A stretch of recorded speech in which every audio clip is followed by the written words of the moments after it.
नमस्कार साथियों, आप देख रहे हैं GK job exam YouTube channel. तो चलिए शुरू करते हैं आज का सेशन को। आपसे बस एक छोटा सा रिक्वेस्ट है, वह ये कि आप वीडियो को बगैर स्किप किए हुए पूरा देखिएगा, क्योंकि एक एक प्रश्न आपके एग्जाम के दृष्टिकोण से बहुत ही ज़्यादा महत्वपूर्ण है। तो पहला प्रश्न है, भारतीय वन्य जीव संरक्षण अधिनियम किस वर्ष लागू किया गया था? जी हाँ, भारतीय वन्य जीव संरक्षण अधिनियम किस वर्ष लागू किया गया था? तो वर्ष 1972 में भारतीय वन्य जीव संरक्षण अधिनियम लागू किया गया था। और किसके लिए? तो पौधों और जानवरों की प्रजातियों के संरक्षण के लिए वर्ष 1972 में भारतीय वन्य जीव संरक्षण को लागू किया गया था। 2 नंबर प्रश्न है, गहरे समुद्र के पानी में ऊर्जा का मुख्य स्रोत क्या हो सकता है? जी हाँ, गहरे समुद्र के पानी में ऊर्जा का मुख्य स्रोत निम्नलिखित में से क्या हो सकता है? तो जल तापीय छिद्र हो सकता है गहरे समुद्र के पानी में ऊर्जा का मुख्य स्रोत। तो यहाँ पर हमारा सही जवाब होगा ऑप्शन नंबर सी।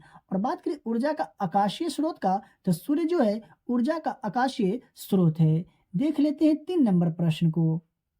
3 नंबर प्रश्न है, लोकपाल संस्था की शुरुआत करने वाला पहला देश कौन था? जी हाँ, लोकपाल संस्था की शुरुआत करने वाला निम्नलिखित में से पहला देश कौन था? तो स्वीडन जो था लोकपाल संस्था की शुरुआत करने वाला पहला देश था। तो यहाँ पर हमारा सही जवाब हो जाएगा ऑप्शन नंबर बी। और कब? तो 1809 में लोकपाल संस्था की शुरुआत करने वाला पहला देश था स्वीडन। देख लेते हैं 4 नंबर प्रश्न को। बात करें 4 नंबर प्रश्न का, तो वेदों की ओर लौट चलो का नारा किसने दिया था? जी हाँ, वेदों की ओर लौट चलो का नारा निम्नलिखित में से किसने दिए थे? तो दयानंद सरस्वती ने वेदों की ओर लौट चलो का नारा दिए थे। तो यहाँ पर हमारा सही जवाब हो जाएगा ऑप्शन नंबर सी। बात करें 5 नंबर प्रश्न का, तो न्यूजीलैंड की राजधानी क्या है? जी हाँ, न्यूजीलैंड की राजधानी कहाँ है? तो वेलिंगटन जो है न्यूजीलैंड की राजधानी है। तो यहाँ पर सही जवाब हो जाएगा ऑप्शन नंबर सी। बात करें 6 नंबर प्रश्न का, लेकिन उससे पहले आप यहाँ तक आ गए हैं और अभी तक अगर वीडियो को लाइक नहीं किए हैं तो वीडियो को लाइक कर दीजिए।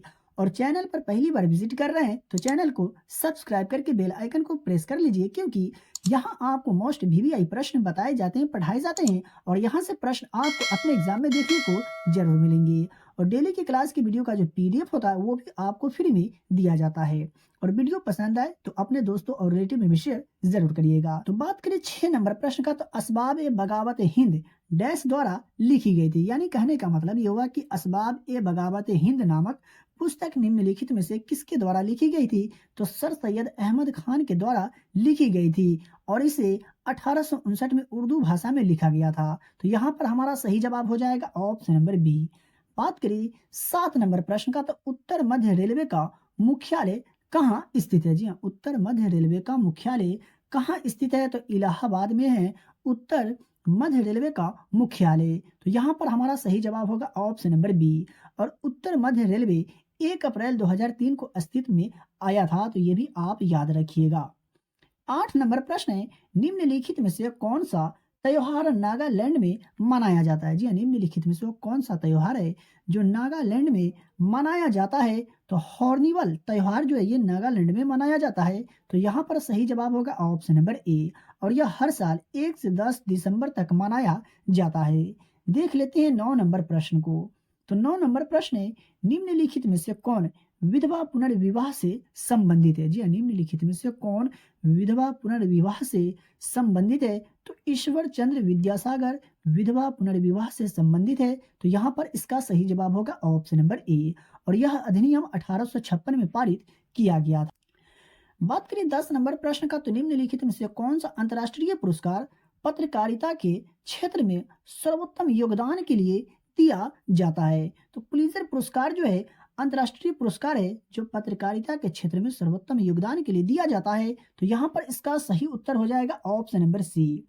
देख लेते हैं 11 नंबर प्रश्न को। तो कोयना जल विद्युत संयंत्र परियोजना किस भारतीय राज्य में स्थित है? जी हाँ, कोयना जल विद्युत संयंत्र परियोजना निम्नलिखित में से कौन से भारतीय राज्य में स्थित है? तो महाराष्ट्र राज्य में स्थित है। तो इसका राइट आंसर हो जाएगा ऑप्शन नंबर बी।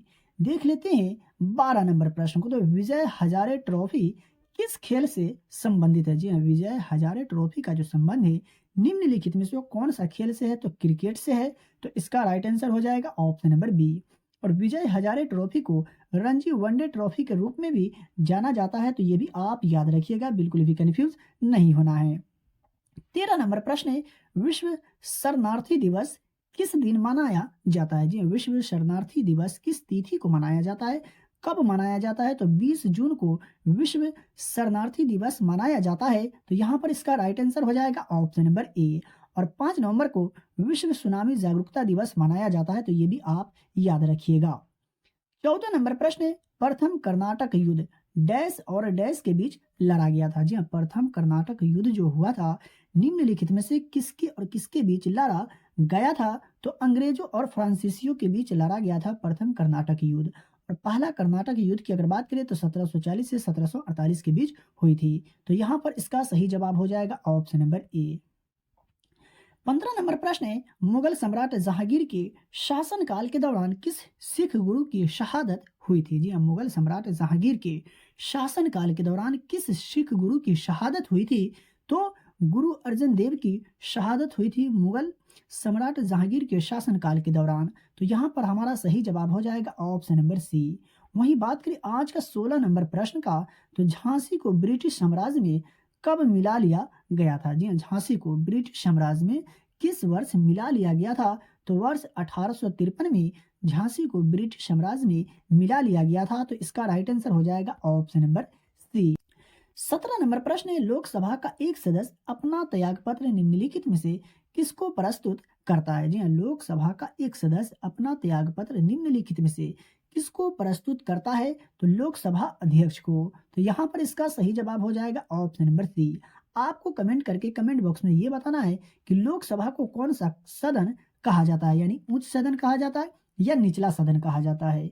18 नंबर प्रश्न है, सिरोही या शिरोई राष्ट्रीय उद्यान निम्नलिखित में से किस राज्य में स्थित है? जी हाँ, सिरोही या शिरोई राष्ट्रीय उद्यान यानी नेशनल पार्क जो है निम्नलिखित में से कौन से राज्य में स्थित है? तो मणिपुर राज्य में स्थित है। तो यहाँ पर हमारा सही जवाब होगा ऑप्शन नंबर सी। और बात करें इसकी स्थापना का, तो वर्ष 1982 में शिरोई राष्ट्रीय उद्यान की स्थापना की गई थी। देख लेते हैं 19 नंबर प्रश्न को। तो आम की हिमसागर किस्म किस राज्य की है? जी हाँ, आम की हिमसागर जो किस्म है निम्नलिखित में से कौन सी राज्य की है? तो पश्चिम बंगाल की है। तो इसका सही जवाब होगा ऑप्शन नंबर बी। और हिमसागर आम जो है एक पतले छिलके वाला आम होता है। बात करें 20 नंबर प्रश्न का, तो उस्ताद सुल्तान खां का संबंध जो है किस वाद्य यंत्र से है? जी हाँ, उस्ताद सुल्तान खां का संबंध निम्नलिखित में से कौन सा वाद्य यंत्र से है? तो सारंगी से है। तो इसका राइट आंसर होगा ऑप्शन नंबर डी। और उन्हें 2010 में पद्म भूषण से सम्मानित किया गया था उस्ताद सुल्तान खां को, ये भी आप याद रखिएगा। 21 नंबर प्रश्न है, प्राकृतिक गैस का मुख्य घटक जो है डैश है? जी हाँ, प्राकृतिक गैस का मुख्य घटक निम्नलिखित में से कौन सा है? तो मीथेन जो है प्राकृतिक गैस का मुख्य घटक है। तो इसका सही जवाब होगा ऑप्शन नंबर बी। 22 नंबर प्रश्न है, निम्नलिखित में से किस हाइड्रोजन का उपयोग रोगाणुनाशी में करते हैं? जी हाँ, निम्नलिखित में से कौन सा हाइड्रोजन का उपयोग जो है रोगाणुनाशी में करते हैं? तो आयोडीन का जो उपयोग होता है रोगाणुनाशी में करते हैं। तो इसका राइट आंसर हो जाएगा ऑप्शन नंबर डी। बात करें 23 नंबर प्रश्न का, तो दोहरे निषेचन में निम्नलिखित में से कौन सी प्रक्रियाएं शामिल है? जी हाँ, दोहरे निषेचन में निम्नलिखित में से कौन सी प्रक्रियाएं शामिल है? तो युग्मक संलयन और त्रिसंलयन जो है दोहरे निषेचन में शामिल है। तो इसका राइट आंसर हो जाएगा ऑप्शन नंबर ए। वहीं बात करें आज का 24 नंबर प्रश्न का, तो निद्रा रोग किस जंतु के द्वारा होता है? जी हाँ, निद्रा रोग निम्नलिखित में से किस जंतु के द्वारा होता है? तो पैनोसोमा के द्वारा होता है निद्रा रोग। तो इसका राइट आंसर हो जाएगा ऑप्शन नंबर सी। वहीं बात करें 25 नंबर प्रश्न का, तो मानव शरीर में अस्थि बनाने वाली कोशिकाओं को क्या कहा जाता है? जी हाँ, मानव शरीर में अस्थि बनाने वाली कोशिकाओं को क्या कहा जाता है? तो ऑस्टियोब्लास्ट यानी अस्थि कोरक कहा जाता है मानव शरीर में अस्थि बनाने वाली कोशिकाओं को। तो इसका राइट आंसर होगा ऑप्शन नंबर बी। साथियों, मैं आपको बताते चलूं, अगर आपको किसी भी प्रश्न में डाउट हो, किसी भी प्रश्न के उत्तर में अगर आपको डाउट हो, तो आप हमसे कमेंट बॉक्स में कमेंट करके पूछ सकते हैं। मैं सभी लोगों के कमेंट को रीड करता हूं। अगर कोई सवाल होता है तो मैं जवाब भी देता हूं। बात करिए 26 नंबर प्रश्न का, तो श्वेत रक्त कोशिकाओं में सबसे अधिक संख्या किसकी है? जी हाँ, श्वेत रक्त कोशिकाओं में सबसे अधिक संख्या निम्नलिखित में से किसकी है? तो न्यूट्रोफिल की जो संख्या है WBC यानी श्वेत रक्त कोशिकाओं में सबसे अधिक है। तो यहाँ पर इसका राइट आंसर हो जाएगा ऑप्शन नंबर ए। और रक्त एक विशेष संयोजी ऊतक है जिसमें द्रव, मैट्रिक्स, प्लाज्मा और गठित तत्व होते हैं। फिर 27 नंबर प्रश्न का, तो निम्नलिखित में से कौन सा सरीसृप वर्ग से संबंधित नहीं है, यानी कौन सा है जो सरीसृप वर्ग के अंतर्गत नहीं आते? तो मेढक जो है ये सरीसृप वर्ग के अंतर्गत नहीं आते हैं। तो इसका राइट आंसर हो जाएगा ऑप्शन नंबर सी। वहीं बात करें कछुआ का, मगरमच्छ का और सांप का, तो ये तीनों जो है सरीसृप वर्ग से संबंधित है, यानी सरीसृप वर्ग के अंतर्गत आते हैं। तो ये आप याद रखिएगा। 28 नंबर प्रश्न है, विश्व मधुमेह दिवस हर वर्ष कब मनाया जाता है? जी हाँ, विश्व मधुमेह दिवस हर वर्ष किस तिथि को मनाया जाता है, कब मनाया जाता है? तो 14 नवंबर को विश्व मधुमेह दिवस मनाया जाता है। 29 नंबर प्रश्न है, पारिस्थितिकी तंत्र में तत्वों के चक्रण को क्या कहते हैं? जी हाँ, पारिस्थितिकी तंत्र में तत्वों के चक्रण को निम्नलिखित में से क्या कहते हैं? तो जैव भू रासायनिक चक्र कहते हैं। और पारिस्थितिकी तंत्र से तत्व कभी लुप्त नहीं होते हैं और अनिश्चित काल तक बार बार पुनर्विनीकृत किए जाते हैं। तो इसका सही जवाब होगा ऑप्शन नंबर बी। 30 नंबर प्रश्न है, विश्व बौद्धिक संपदा दिवस कब मनाया जाता है? जी हाँ, विश्व बौद्धिक संपदा दिवस किस तिथि को मनाया जाता है, कब मनाया जाता है? तो 26 अप्रैल को विश्व बौद्धिक संपदा दिवस मनाया जाता है। तो इसका राइट आंसर हो जाएगा ऑप्शन नंबर डी। वहीं बात करें 31 नंबर प्रश्न का, तो जब कांच की छड़ को रेशम से रगड़ा जाता है तो परिपाटी के अनुसार रेशमी कपड़े पर आवेश डैश है। कहने का मतलब ये हुआ कि जब कांच की छड़ को रेशम से रगड़ा जाता है तो परिपाटी के अनुसार रेशमी कपड़े पर आवेश जो होता है निम्नलिखित में से क्या होते हैं? तो ऋणात्मक होते हैं। तो इसका राइट आंसर हो जाएगा ऑप्शन नंबर ए। देख लेते हैं आज का 32 नंबर प्रश्न को, तो किस प्रकार के लौह अयस्क में चुंबकीय गुण होते हैं? जी हाँ, किस प्रकार के लौह अयस्क में चुंबकीय गुण होते हैं? तो मैग्नेटाइट में चुंबकीय गुण होते हैं। तो इसका राइट आंसर होगा ऑप्शन नंबर ए। और बात करें इसकी रासायनिक सूत्र का, तो Fe3O4 मैग्नेटाइट का रासायनिक सूत्र होता है। 33 नंबर प्रश्न है, आहार नाल की सबसे बाहरी परत को डैश कहा जाता है? जी हाँ, आहार नाल की सबसे बाहरी परत को क्या कहा जाता है? तो सीरोसा कहा जाता है आहार नाल की सबसे बाहरी परत को। तो इसका सही जवाब हो जाएगा ऑप्शन नंबर ए। और एक पतली मेसोथेलियम और संयोजी ऊतकों से बनी होती है। बात करें 34 नंबर प्रश्न का, तो असंतुलित रासायनिक समीकरण को क्या कहा जाता है? जी हाँ, असंतुलित रासायनिक समीकरण को क्या कहा जाता है? तो स्केलेटल रासायनिक समीकरण कहा जाता है असंतुलित रासायनिक समीकरण को। तो इसका राइट आंसर होगा ऑप्शन नंबर ए। और बात करें 35 नंबर प्रश्न का, तो निम्नलिखित में से कौन एक धात्विक खनिज नहीं है? जी हाँ, निम्नलिखित में से कौन एक धात्विक खनिज नहीं है? तो अभ्रक जो है एक धात्विक खनिज नहीं है। तो इसका सही जवाब हो जाएगा ऑप्शन नंबर ए। साथियों, अगर आपको आज का क्लास का वीडियो पसंद आया हो तो वीडियो को लाइक करें। चैनल पर पहली बार विजिट कर रहे हैं तो चैनल को सब्सक्राइब करके बेल आइकन को प्रेस करें।